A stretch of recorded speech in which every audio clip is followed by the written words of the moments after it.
Serangan di persimpangan Zaporozhye dan DPR, pasukan Badai Vostok menghancurkan musuh di arah Donetsk Selatan. Unit penyerangan kelompok pasukan Vostok sebagai bagian dari kelompok lapis baja, didukung oleh tembakan artileri dan UAV penyerang, berhasil maju ke arah Donetsk Selatan.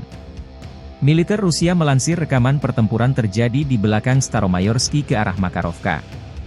Pertempuran kami menyerbu Urozhainoye yang berdekatan, menyerang dari Nikolsky ke Ugledar, dari Novomihailovka menuju Konstantinovka, menyerang di belakang Pobeda dan Georgievka. Pertempuran sengit terjadi di sini siang dan malam. Unit kami menggunakan taktik penyerbuan dalam kelompok penyerangan kecil. Mereka memasuki sabuk hutan dan memblokir sisi-sisinya, demikian dilansir akun resmi militer Rusia 7 Juli. Dalam rekaman, unit penyerbu Vostok Rusia mendekati posisi pertahanan musuh sebelum menyisir satu persatu personel musuh yang tersisa.